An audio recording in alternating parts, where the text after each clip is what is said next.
걸어 좁은 길을 다니며 밤낮 기뻐하는 성도가 되어져야 될 줄 믿습니다. 네.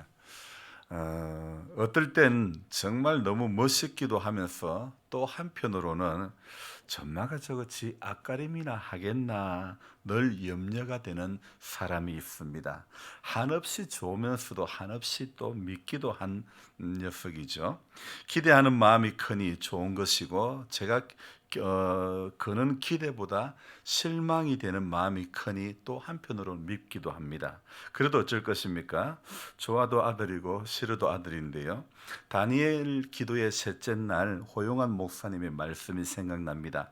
계엄 예배만 드리면 망하고 또 망하고 나면 또 계엄 예배 드려달라고 하는 청년, 속으로 아이고 밥이나 먹고 살아라 그랬던 그 청년, 어쩌면 지금 제 마음이 그랬던 것 같습니다. 오늘이 제 아들의 30번째 생일인데 욥의 자녀 욥은 그 자녀가 생일 잔치가 끝이 나면 그들을 불러다가 성결하게 하되 아침에 일어나서 그들의 명수대로 번제를 드렸으니 이는 내 아들들이 죄를 범하여 마음으로 하나님을 욕되게 하였을까 함이라. 욥의 행위가 항상 이러하였더라.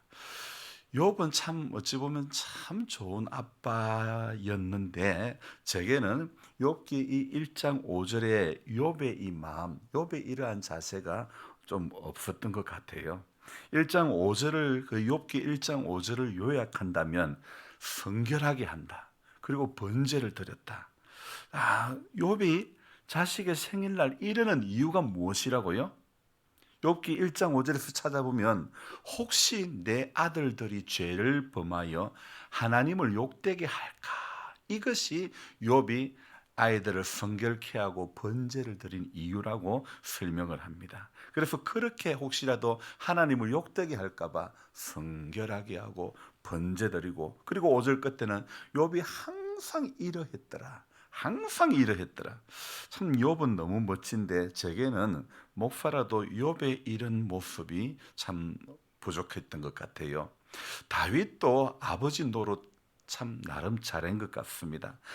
압살롬 내 아들아, 압살롬아. 그러면서 반역을 일으켰던 그 압살롬, 그 아들의 죽음에 진심으로 애도했던 다윗, 그 아들 사랑의 마음은 정말 남달랐던 아버지였죠. 하지만 저는 이 아들 이삭과 함께 모리아 산으로 가는 아브람과 같은 그런 아버지 같은 생각이 드는 거예요.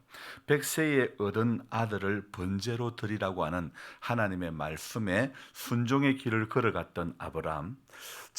아브람 자신의 입장에서 볼 때에는 그 받은 소명을 감당하는 것이지만 아들의 입장에서는요, 번제에 쓸 어린 양이 안 보이니 이해가 안 되는 모리아 산을 향해서 가는 그런 발걸음이었죠. 목회를 하면서 어린 양도 준비 안 된 채 모리아 산으로 자녀들을 데리고 올라갔던 것 같은 그런 느낌을 받았습니다. 아브라함은 믿음이라도 좋았지만 저는 아브라함처럼 어쩌면 무식한 그런 믿음도 없었습니다. 여러분, 백세에 얻은 아들을 번제로 바치라는 말에 순종한다는 것은 어떤 면에서는 소수의 특별한 믿음이 좋다고 사람들은 믿음이 좋다고 말할 수도 있겠지만, 그러나 대다수의 사람들은 저 무식한 아버지라고 말할 수도 있지 않았을까 생각을 해봅니다. 30번째 생일을 맞이한 제 아들의 입장에서 나는 어떤 아버지일까? 꼭두 새벽에 가장 먼저 제 자신에게 질문해 봅니다. 나는 어떤 아들로 살았고 현재는 또 어떤 아버지로 살고 있는가? 나는 목사로 어떻게 살았고 어떤 목사가 되려고 그렇게 몸부림치며 살아왔는가? 이렇게 어떻게 살았고 어떤 목사가 되려고 꿈을 꾸고 있는가? 질문이 많았던 새벽이었죠. 그래도 참 감사한 것은 제게 새벽 시간이 긴 것이 얼마나 감사한지 모르겠습니다. 새벽에 하나님이 도우신다는 그 말씀처럼 새벽에 하나님의 역사를 매일 하루도 빠지지 않고 경험하게 하시니 그 일이 큰 일이든 작은 일이든 감사할 수밖에 없는 것입니다. 물론 인간의 시각으로는 감사가 쉽게 나올 수 없겠지만 하늘의 시각을 약간이라도 가지고 있게 해주셔서 그래도 감사하는 마음을 가지게 되는 것이 얼마나 고마운지 모르겠습니다. 여러분, 시골에서 목회를 한다는 것은 정말 입방아에 오르기 쉬운 자리인 것 같습니다. 불신자들의 잘못한 것이 1이라면 목사가 잘못한 것은 1이라도 세상 사람들의 눈에는 100으로 비춰지는 것 아닐까요? 이것은 우리 성도님들에게도 마찬가지입니다. 같은 일이라고 하는 잘못을 범했어도 세상 사람들에게 일은 아주 양호한 것이지만 불신자의 시각 속에 예수 믿는 사람의 일이라는 잘못은 1000이 될 수 있고 집사님 만이 될 수 있습니다. 자, 저를 보세요. 우리 예수 믿는 사람이 같은 일이라는 잘못을 해도 안 믿는 사람의 시각에는 이 일이 1000이 되고 만이 될 수가 있는 거예요. 그래서 우리는 늘 이것을 염두에 두어야 되는 것입니다. 세상은 기독교와 교인들에게 더 높은 잣대를 들여다대는데요, 그것은요 우리를 구속하려고 하는 것이 아닙니다. 우리가 더 도덕적으로 높은 수준의 사람들임을 인정해 주는 거 아닙니까? 그러므로 우리의 부족한 일이 상대에게는 100으로 느껴지는 것이 오히려 더 조심할 수밖에 없는 그런 계기가 된다는 것에 우리는 오늘도 감사해야 되는 것입니다. 오늘 누가복음 5장 말미에 나오는 이 일명 금식에 관한 논쟁에, 이 금식에 관한 논쟁에 있어서도 지금 우리 성도의 예수 믿는 사람들의 현실과 같은 어떤 맥락의 말씀이 되는 것 같습니다. 율법주의자들은 예수님을 정죄하고 비판합니다. 비판의 이유는 바리새인들은 죄인과 세리들과 함께 먹고 마시는 예수를 비판하는 거예요. 왜 저 예수는 저 죄인과 이런 사람들하고 먹고 마시지? 저도요 생각을 해봅니다. 동네 사람들이 목사가 목회나 하지 뭐 하려고 칠학지구 생활개선사업 추진위원장 그런 거 뭐 하려고 했고 뭐 이장 나온다고 그랬고 그렇게 생각하는 사람들이 있습니다. 그런데요, 한 가지 재미난 것은요, 사람들은요 아무리 잘하네 못하네 하면서도 자기 집에 뭐 해주면 다 좋아합니다. 그게 뭐 모두가 이미 교인이든 아니든 간에 우리는 이미 비판의 깊숙한 곳에 들어와 있기 때문이죠. 예수님은 죄인들과 먹고 마시는 이 예수님의 죄인들과 먹고 마시는 예수님의 모습을 바리새인들은 비판했지만 예수님은 어떻게 이야기하냐면 병든 영혼을 고치는 의사로 나는 왔다, 그렇게 이야기를 합니다. 바리새인은 예수님의 제자가 왜 금식 안 하느냐 그렇게 물었죠. 바리새인들은 어떻습니까? 일주일에 2번씩 금식했습니다. 금식은요 영혼을 깨끗하게 하고 낮아지기 위함이 그 목적이지만 바리새인들은요 종교적 의식으로만 우월적인 그런 행동을 했던 것 같습니다. 이제는 정말 생각이 달라져야 되는 것이죠. 우리도요 교회 다니는 신앙에서 어떻게 바뀌어야 되느냐? 우리가 교회가 되어야 되는 겁니다. 내가 교회가 되어야 되는 겁니다. 보이는 유형의 건물에 속한 그곳에 다니는 사람으로 불리는 것이 아니라 우리 교회가 산 위에 세워진 교회임을 알아야 되는 겁니다. 우리 교회는 언덕 위에 세워진 봉우제 고개를 넘어서 그 커브를 돌고 나면 교회가 훤하게 보입니다. 보이는 건물이 훤하게 보임과 같이 우리 무형의 이 임기교회도 언제나 드러나 보이게 되어 있다는 것을 알아야 됩니다. 외형적인 시각으로는 이 무형의 교회는 보이지 않지만 사람들의 입에는요 항상 보이는 것이 교회이고 성도의 삶의 자리라는 것이죠. 그래서 더더욱 조심스러운 자리가 바로 교회인 우리들의 일상이라는 겁니다. 여러분, 교회는요 결코 장소가 아닙니다. 교회는 여기 숲터길 사이에 위치한 장소 개념으로만 보면 안 됩니다. 교회는요 사람입니다. 교회는요 곧 사람이 곧 교회 그 자체입니다. 양의 무리가 아니고요, 양 그 자체라는 겁니다. 그러기에 오늘도 우리가 지향해야 할 것은 보이는 교회를 찾아다니는 것이 아니라 우리가 교회가 되어야 되는 거예요. 우리가 교회, 내가 교회라는 거예요. 2000년 전에만요 바리새인들이 살았던 게 아닙니다. 예수님 공생의 사역 당시에만 바리새인들이 존재한 것이 아닙니다. 진짜 바리새인들이 덕실덕실 거리는 곳은 바로 우리 안 아닙니까? 내 안이 진짜 예수님 당시에 바리새인들이 덕실덕실했던 그곳이 아닙니까? 내 안에 얼마나 많은 바리새인들이 들어있는지요. 그러므로 오늘 우리가 신앙생활을 한다는 것은 우리 안에 신랑되는 그리스도가 성육신하여 교회에 임재하는 것과 같이 오늘 34절에 뭐라고 되어 있습니까?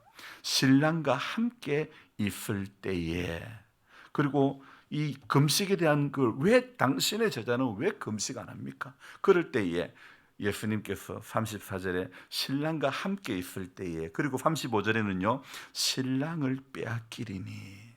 여러분, 신랑과 함께 있어야 되고 신랑을 빼앗기면 안 돼요. 예수 신랑을 빼앗기면 안 되는 거예요. 신랑과 신부는 항상 연합되어 있어야 되죠. 마찬가지로 성도는 영원히 그리스도와 함께 연합이 되어져야 될 줄로 믿습니다. 바로 이것이 교회의 생명력이라는 것입니다. 교회의 생명은 다른 게 있는 게 아닙니다. 교회가 재정이 많다고 생명력이 풍성한 게 아닙니다. 교회는 그리스도와 연합할 때 교회가 생명력을 가지는 교회가 되는 줄로 믿습니다. 그래서 마지막 때 교회의 할 일은요 늘 예수님 기다리고 또 기다리고 마라나다의 신앙으로 가지가 살아가는 것이, 그것이 교회의 생명력인 줄로 믿습니다. 그래서 신랑과 신부가 만나는 그 기쁨을 우리는 이 교회를 통해서 맛보는 겁니다. 이 땅에서 교회를 통해서 신랑과 신부의 만나는 그 기쁨을 교회를 통해서 맛보는 겁니다. 그래서 누가복음 5장에서 예수님은 신랑과 신부의 비유로 입을 열으셔서 이 금식에 대한 논쟁에 대한 말씀을 열어가시는데, 두 번째로 예수님은 또 다른 비유를 가지고 말씀합니다. 두 번째는 무엇을 가지고 말씀하십니까? 36절 읽습니다.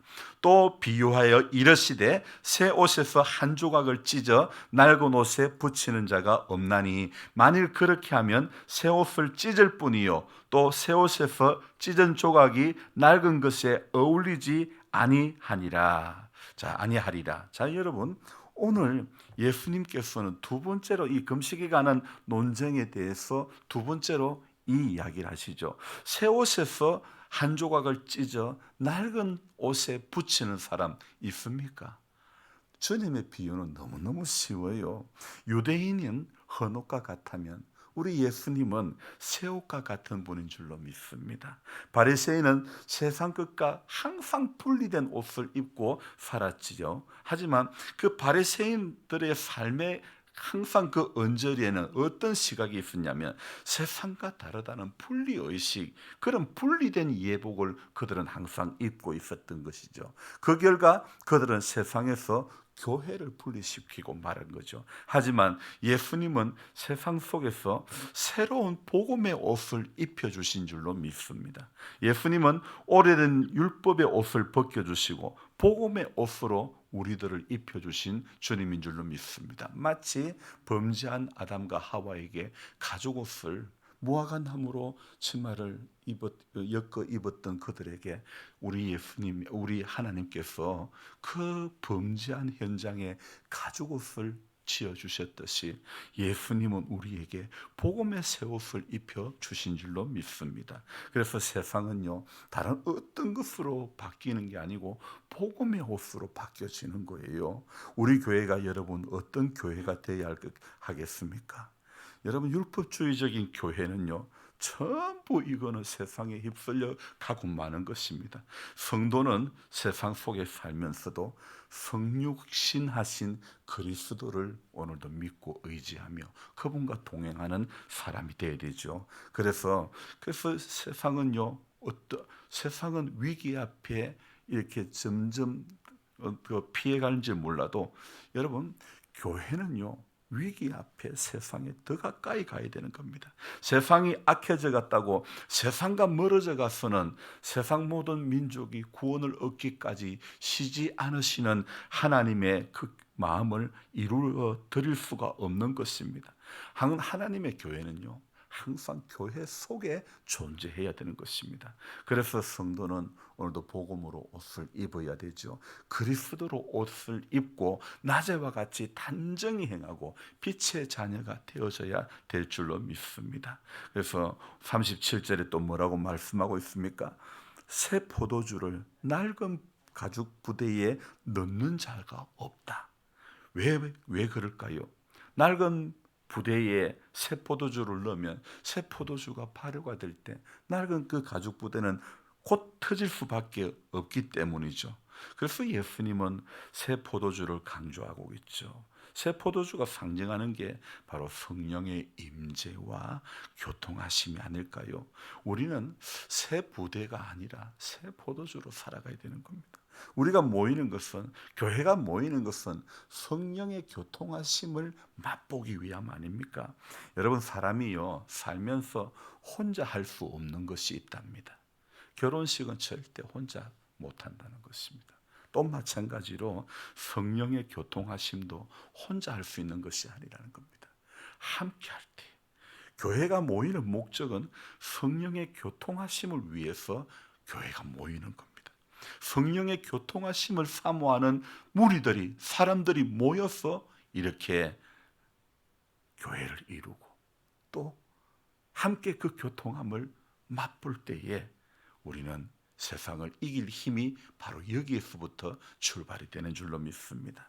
그래서 교회가 무너지는 것은요, 우리는 이게 어디 외부나 환경에 의해서 교회가 무너지는 것 결코 아닙니다. 역사적으로 교회가 무너진 것은요 전부 내부적인 문제입니다. 내부의 문제 때문에 교회가 무너졌지, 교회는 초대교회로 보십시오. 핍박을 받으면 받을수록 교회는 더 멀리 복음이, 더 넓게 복음이 전거되어진 줄로 믿습니다. 그래서 여러분, 저는 오늘 이런 생각을 해보았습니다. 교회는 헬스클럽이 아니다. 교회는 이게 근육을 키우는 곳이 아닙니다. 교회는 키운 근력을 가지고 나누는 운동을 하는 장소가 바로 교회 아닙니까? 근데 요즘 사람들은 교회에 모여 어떤 면에서 바디빌드를 하는 것 같아요. 그래서 저마다 이렇게 자기의 잘 만들어진 근육을 자랑하는 그런 곳이 되어버린 것 같은 느낌을 받습니다. 여러분, 세상의 헬스클럽들은요 회원들이 많아야 하지만 하나님의 교회는 성령님과 함께하는 깨어있는 사람이 많아야 될 줄로 믿습니다. 매일 좁은 길을 걸어가도 밤낮 기뻐하는 사람들이 많은 곳이 바로 우리 교회가 그런 곳이 되어져야 될 줄 믿습니다. 외부의 어떤 핍박과 거대한 힘이 있다 할지라도 성령이 교통하는 교회를 절대 무너뜨릴 수가 없는 줄로 믿습니다. 그래서 교회는 항상 성령에 이끌려가는 교회가 되고, 성도도, 우리의 삶도 항상 성령님께 이끌려가는 그런 삶이 되어져야 될 줄로 믿습니다. 그래서 오늘 기도할 때 하나님, 세상의 흐름에 휩쓸려가는 성도가 되지 않게 해주시고 성령의 이끄심에 붙들려가는 성도의 삶이 되게 해달라고 기도해야 될 줄로 믿습니다. 저마다 살만 찌워 근육을 자랑하는 이 시대의 교회들이 교회의 존재의 참된 의미를 깨달아야 될 줄로 믿습니다. 예수님의 새 옷을 우리 모두가 입어야 될 줄로 믿습니다. 낮에와 같이 단정히 행하고 오늘도 빛의 자녀들처럼 행하는 것을 꿈꾸고 기도하며, 그래서 이 죄악된 세상 가운데서 우리 성도 한 사람이 들어갈 때에 성도 한 사람이 깨어 기도하는 한 사람이 있음으로 말미암아 오라 우리가 세상을 변화시키자. 여러분, 우리가 교회가 되어야 되는 것입니다. 장소적인 의미를 넘어서는 하나님의 교회들이 되시기를 주님의 이름으로 축원합니다. 기도하겠습니다. 좋으신 하나님 아버지, 이 시대의 많은 교회들이 자기 근육을 자랑하고 자기 근육을 만들어가는 헬스클럽에 있는 사람들과 같습니다. 주님, 교회는 근육을 가지고, 영적 근육을 가지고, 이 근육을 가지고 나누며 섬기며 낮은 자리에 들어가는 것이 오늘 교회가 해야 할 일이라고 생각합니다. 하나님 아버지, 오늘 우리 교회들마다 영적으로 눈이 어두워져서 근육 자랑에 마음이 다 빼앗기고 있고, 죽어가는 생명에 대한 관심은 없어지고, 살려내야 될 영혼들에 대한 관심은 삐약해져 가고, 오히려 육신의 정욕과 안목의 정욕에 붙들려 하나님 인생의 자랑에 붙들려 살아갈 때가 세상보다 더 세상스러운 모습이 오늘 교회 안에 얼마나 많이 담겨져 있는지 모릅니다. 바리새인보다 더 바리새적인 생각이 오늘 우리 예수 믿는 사람 가운데 얼마나 많이 있는지 모릅니다. 주님, 이런 우리들을 불쌍히 여겨주시고 세상 속에 살지만은 구별됨이 있는 교회가 되게 해 주옵소서. 세상 속에서 하나님의 자녀인 것과 새 포도주의 삶을 살아가는 그런 우리들이 될 수 있도록 도와주옵소서.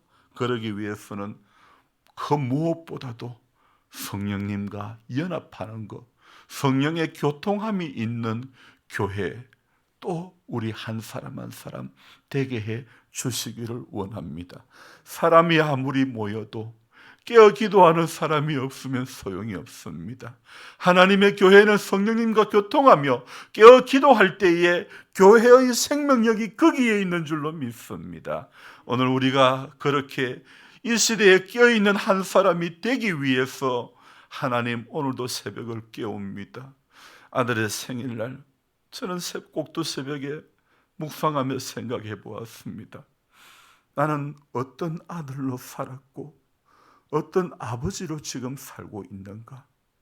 나는 어떤 목사로 살았고 앞으로 어떤 목사가 되기를 지향하며 살아가고 있는가?